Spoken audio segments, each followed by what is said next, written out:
सो भाई ये है मेरा टीवीएस अपाचे RR 310 माई रेड ब्यूटी। और इसको मैंने एक एक पैसा जोड़ जोड़ के जो है खरीदा है। और आज के इस वीडियो में मैं आपको इसका जो टोटल रिव्यू है ना वो करके आपको बताने वाला हूँ। इसको मैंने पिछले 1.5 साल से मैं इसे जो है यूज कर रहा हूँ और लगभग मैंने 6,500 किलोमीटर इसको जो है चला लिया है। तो आज के इस वीडियो में हम इसका जो है टोटल रिव्यू करेंगे। टू बी ऑनेस्ट एक ओनरशिप रिव्यू जो है मैं RR 310 का देने वाला हूँ। और जो भी मुझे इस बाइक में जो है फील हुआ है इन 1.5 साल के अंदर में सब कुछ इस वीडियो में मैं आपसे शेयर करने वाला हूँ। तो थोड़ा सा लेट वीडियो जो है आ रहा है, बट इसमें जो ओपिनियन मैं आपसे शेयर करूंगा ना वो काफी ज्यादा हेल्पफुल होगा। अगर कोई भी RR 310 या फिर BMW G310R अगर खरीदना चाहता है तो उसके लिए तो मेक श्योर ये जो वीडियो है ना इसको एंड तक देखते रहना। वीडियो काफी ज्यादा इन्फॉर्मेटिव है। तो भाई सबसे पहले मैं आपको ये जो बाइक है इसका इंस्ट्रूमेंट क्लस्टर की तरफ लेके जाना चाहूंगा। तो यहाँ पे आप देखो ये जो बाइक है इसको मैंने 6,814 किलोमीटर जो है चलाया है 1.5 साल के अंदर में। और अगर हम इसका जो टेक्निकल स्पेसिफिकेशन है उसके बारे में बात करें तो यहाँ पे हमें जो है टोटल 4 मोड जो है देखने को मिल जाते हैं, जिसमें कि अर्बन, रेन, स्पोर्ट और ट्रैक है। अर्बन और रेन मोड में आपको जो है 25 PS का पावर मिलता है और स्पोर्ट और ट्रैक मोड में आपको 35 PS का जो पावर है वो देखने को मिलेगा। यहाँ पे ये जो चारों मोड्स है इसमें जो इंस्ट्रूमेंट क्लस्टर का जो लुक्स है ना वो भी यहाँ पे डिफरेंट होता है। और यहाँ पे फीचर्स वाइज आपको काफी सारे चीजें यहाँ पे देखने को मिल जाते हैं, जैसे कि यहाँ पे ट्रिप डिटेल वगैरह है। यहाँ पे व्हीकल से रिलेटेड जो सर्विस है वो ड्यू डेट है वो वगैरह आपको देखने को मिल जाएंगे। परफॉर्मेंस रिकॉर्ड, माइलेज वगैरह आपको सब कुछ यहाँ पे देखने को मिल जाएगा। यहाँ पे डॉक्यूमेंट्स में आप अपना जो RC है, DL है, और यहाँ पे मैंने एक जो फोटोग्राफ है अपना इसको जो है यहाँ पे सेव करके रखा है। तो ये सब चीजें आपको देखने को मिल जाते हैं। और अभी हम एक एक करके सब कुछ मैं आपको रिव्यू करूंगा। पर सबसे पहले मैं जाना चाहूंगा टायर के ऊपर में। तो ये वाला जो टायर है ना इसमें मिलता है मिचेलिन का 150/60 ZR 17 टायर। और फ्रंट में आपको मिलता है 110/16 ZR 17 टायर यहाँ पे मिलता है। मिचेलिन का दोनों टायर है, one of the best tyre है दोनों। हर एक कंडीशन में अलग अलग तरीके से ये वाला जो टायर है ना इसका परफॉर्मेंस आपको चेंज होते देखने को मिलेगा। ये वाला जो टायर है ये ऑफ रोडिंग के लिए भी कैपेबल है, हाईवे पे भी कैपेबल है। आप हर तरीके का कंडीशन में ये जो टायर है ये बेस्ट टायर मेरे को लगा। हर एक कंडीशन में मैंने ये जो टायर है इसके साथ में अपने बाइक को चलाया है तो बहुत ही अच्छी तरीके का परफॉर्मेंस ये जो टायर है ये मुझे प्रोवाइड किया है। अभी मैं आपको इसका जो है टायर का क्या ही बताऊं, टायर बहुत ही ज्यादा बढ़िया है। और आप अगर ये जो टायर है इसको किसी और बाइक के ऊपर में भी अगर लगाते हो तो उसमें जो परफॉर्मेंस है वो काफी ज्यादा इंक्रीज हो जाएगा। कभी भी ये जो टायर है ये स्लिप नहीं होता है, ना ही ऑफ रोडिंग में कोई भी दिक्कत करता है। हालांकि आप इसमें जो है हार्ड कोर ऑफ रोड नहीं कर सकते हो, बट यहाँ पे आप अच्छी तरीके का जो ऑफ रोडिंग है वो कैपेबल है इस टायर के साथ में। अगर मैं ये जो टायर है इसके बारे में थोड़ा सा बताऊं तो ये जो टायर है ना ये बहुत ही जल्दी घिसता है भाई। ये जो टायर है यहाँ पे आप देखो 7,000 किलोमीटर ही हमारा जो बाइक चला है, अभी 7,000 कंप्लीट भी नहीं हुआ है। और ये जो टायर है ना ये बहुत ही ज्यादा घिस गया है। अगर 7,000 किलोमीटर के हिसाब से देखोगे तो टायर जो है थोड़ा सा ज्यादा जो है घिस रहा है। और ये काफी ज्यादा महंगे टायर आते हैं, दोनों टायर दोनों जो है पेयर मिला के 20,000 रुपए का ये जो पेयर है ये आता है। तो उसके अलावा अगर हम ये जो बाइक है इसके फेयरिंग के बारे में थोड़ा सा बात करें तो हर कंडीशन में जैसे कि मैंने आपको बताया ये जो बाइक है इसको मैंने यूज किया है, बट फेयरिंग से रिलेटेड मुझे कहीं पे भी कोई भी दिक्कत आज तक जो है महसूस नहीं हुआ है कि फेयरिंग जो है कहीं पे ढीला हो या फिर कहीं पे मुझे जो है टाइट करवाना पड़े या फिर कोई भी दिक्कत फेयरिंग से रिलेटेड मुझे नहीं हुआ है। आफ्टर मार्केट मैंने ये जो बाइक है इसमें मैंने एक क्रैश गार्ड को HT एग्जॉस्ट का इसको लगवाया है। और ये वाला जो क्रूज कंट्रोल है प्रो स्पेक्स का इसको मैंने जो है लगाया है। उसके अलावा बाइक के ऊपर में और कोई भी मॉडिफिकेशन जो है नहीं हुआ है। यहाँ पे छोटा सा एक मोबाइल फोन होल्डर माउंट जो है यहाँ पे लगाया है। उसके अलावा और कोई भी इसमें मैंने एक्स्ट्रा चीज जो है नहीं लगवाया है।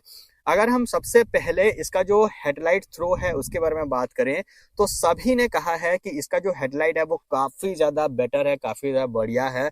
बट मैं आपको इसका जो हेडलाइट का रियलिटी है वो बताता हूँ। ये वाला जो हेडलाइट है ना ये अगर आप ऑफरोडिंग वगैरह करते हो तब तो ये सही है, बट अगर आप हाईवे पे चलते हो तो कहीं ना कहीं लगता है कि थोड़ा सा और बेटर हो सकता था। ये वाला जो हेडलाइट है इसको आप अगर अपर डिपर किसी भी मोड पे चलाओ तो हाईवे पे थोड़ा सा कम जो है हेडलाइट का पावर मुझे लगता है, स्पेसिफिकली मुझे लगता है। बाकी किसी ने भी हेडलाइट से रिलेटेड कोई भी कंप्लेंट नहीं किया है। हालांकि ये जो हेडलाइट है ये काफी ज्यादा कॉस्टली हेडलाइट है, उसी हिसाब से थोड़ा सा थ्रो और बेटर होना चाहिए था। अगर हम इसके मिरर की बात करें तो ये वाला जो मिरर है इसका विजिबिलिटी भी काफी ज्यादा बेटर है, और इस मिरर के साथ में आप अगर अपने बाइक को 150 kmph के साथ में भी चलाते हो तभी भी ये जो मिरर है ये कभी वाइब्रेट नहीं करते हैं, ना ही इसका जो विजिबिलिटी है वो लूज होता है। तो मिरर भी काफी ज्यादा बेटर है।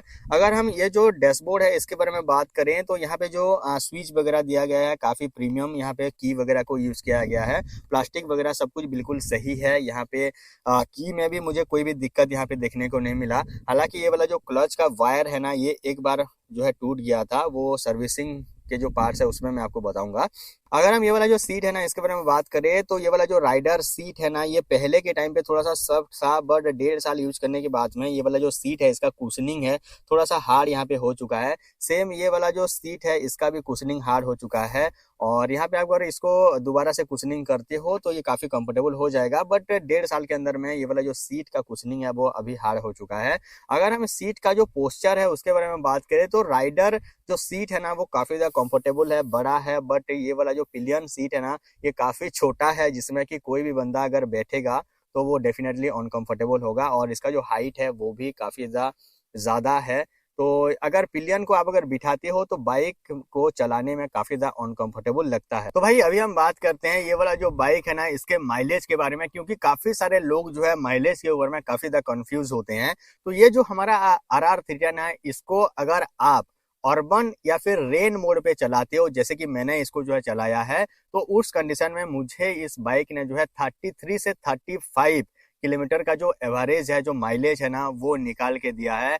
वही अगर आप स्पोर्ट मोड के ऊपर में और ट्रैक मोड के ऊपर में इसको चलाते हो तो वो जो माइलेज है वो 28 से 30 kmph का जो माइलेज है ना वो ये जो बाइक है ये निकाल के देगा, क्योंकि स्पोर्ट और ट्रैक मोड के ऊपर में इसका जो पूरा का पूरा फुल पावर पोटेंशियल है ये निकाल देता है 35 PS का पावर। तो ये जो बाइक है ना ये बहुत ही अच्छा माइलेज मुझे दिया है। माइलेज से रिलेटेड मैं इसमें कोई भी दिक्कत यहाँ पे नहीं बोलूंगा।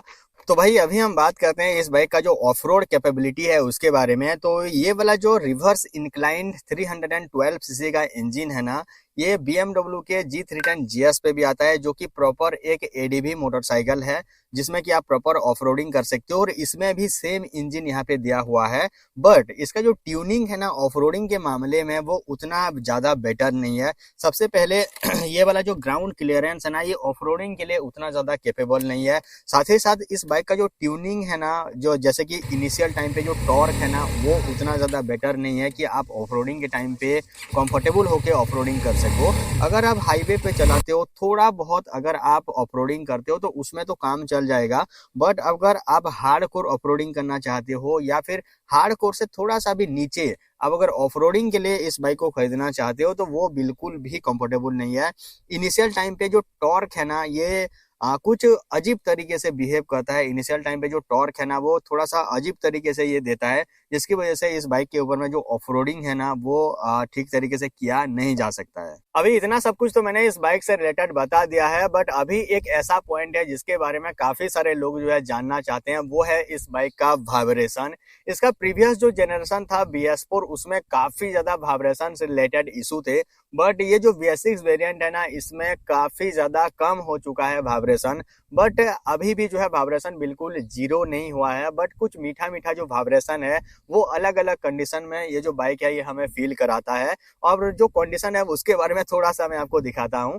तो अगर आप ये जो बाइक है ना इसको अर्बन मोड के ऊपर में या फिर जो रेन मोड है उसमें चलाते हो तो वाइब्रेशन आपको जो है इनिशियल टाइम पे फील नहीं होगा, और अगर आप ये जो बाइक है इसको स्पोर्ट या फिर ट्रैक मोड पे चलाते हो तो आपको इनिशियल टाइम पे जो वाइब्रेशन है वो फील होंगे। ठीक है, जो वाइब्रेशन है वो कहाँ पे फील होता है?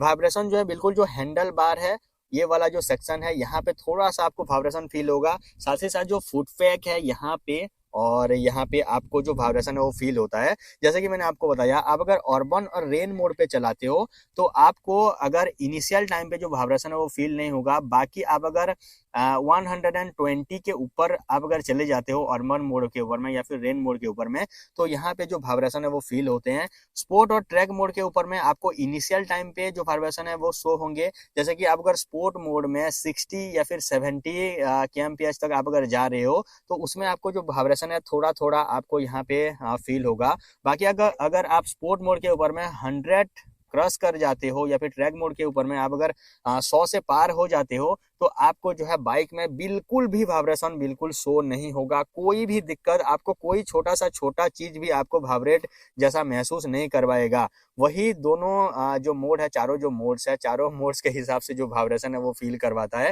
तो थोड़ा थोड़ा वाइब्रेशन अभी भी है, और वाइब्रेशन का जो प्रॉब्लम जो कि मुझे लगता है वो है इसका चेसी के वजह से वाइब्रेशन होता है। जैसे कि आप अगर वाइब्रेशन का जो क्वालिटी है उसको देखोगे, तो हैंडल बार के ऊपर में वाइब्रेशन होता है और फुट पैक के ऊपर में वाइब्रेशन होता है।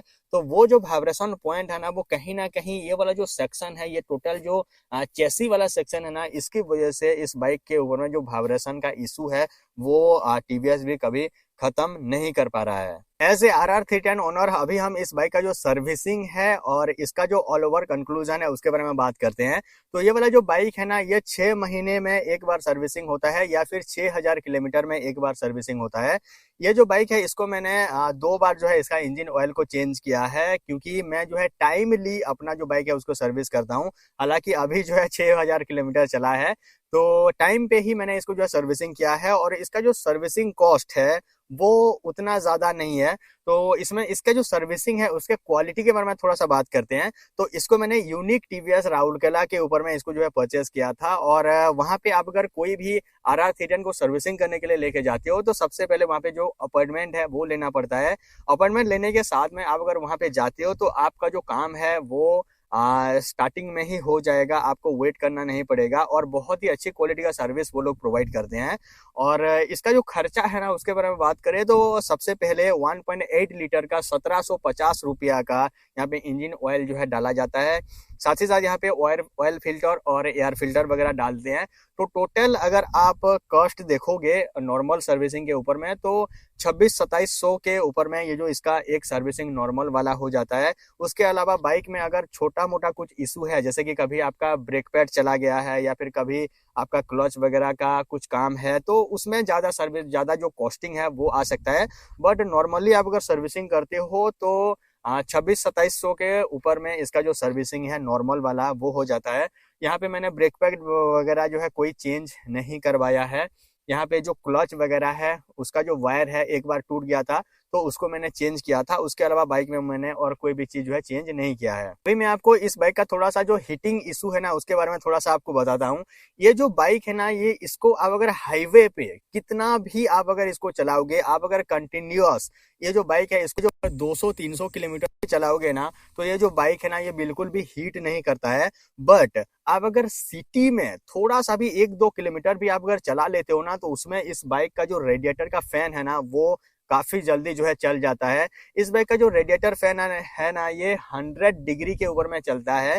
तो आप अगर सिटी में या फिर ऑफरोडिंग में या फिर कहीं ऐसे जगह पे जहाँ पे कि आपको बार बार जो है गियर को शिफ्ट करना पड़ता है, उस केस में आप अगर चलाते हो ना, तो वहां पे इस बाइक का जो इंजन का हीट है ना वो काफी ज्यादा गेन करता है, और रेडिएटर का जो फैन है वो चलने लग जाता है। बाकी आप अगर हाईवे वगैरह पे चलाते हो तो हीटिंग का कोई भी दिक्कत यहाँ पे नहीं होता है। और ये वाला जो सेक्शन है ना, यहाँ पे हीटिंग जो है महसूस होता है। ये वाला जो फिन्स है ना, यहाँ पे जो हीट है ना वो सीधा आके आपका जो पैर है ना वहां पे लगता है, तो हीट जो है बिल्कुल थोड़ा बहुत जो यहाँ पे फील होता है। तो भाई इस ओनरशिप का ऑल ओवर कंक्लूजन की बात करें, तो देखो कोई भी बाइक ना 100% परफेक्ट नहीं होता है। आपको ये देखना है कि आपको अपने बाइक के साथ में क्या आउटपुट जो है निकालना है। आपको अगर ऑफरोडिंग करना है तो उसके लिए आप एडीबी सेक्शन के ऊपर में जा सकते हो। आप अगर पिलियन के साथ में फैमिली के साथ में ट्रैवलिंग करते हो, कहीं पे जाते हो, तो उस केस में आपके पास में और भी बहुत सारे ऑप्शन है। आपको कोई ऐसा बाइक चाहिए जिसका कि जो लुक्स है ना वो काफी ज्यादा तगड़ा हो, उसका जो परफॉर्मेंस है वो काफी ज्यादा बढ़िया हो, साथ ही साथ उसमें काफी सारे फीचर्स जो है मिल जाते हो, तो उसके लिए ये जो RR310 है ना बेस्ट बाइक है। इस सेगमेंट के इस बाइक में जितने सारे फीचर्स आपको मिलते हैं ना वो किसी और ब्रांड के बाइक में आपको बिल्कुल भी देखने को नहीं मिलेंगे। अब अगर सिंगल अपना बाइक को चलाते हो, थोड़ा बहुत ट्रैवलिंग करते हो, तो ये जो RR310 है ना बेस्ट बाइक है। सब कुछ मैंने इसके बारे में बता दिया है। फिर भी अगर कोई भी पॉइंट मुझे मिसिंग हो गया है मुझसे, तो आप वीडियो के कमेंट सेक्शन में मुझे बता सकते हो। वीडियो अगर आपको अच्छा लगा तो वीडियो को लाइक और चैनल को सब्सक्राइब कर सकते हो। मिलते हैं अगले किसी इंटरेस्टिंग सा वीडियो में, तब तक के लिए thank for watching guys, thank you.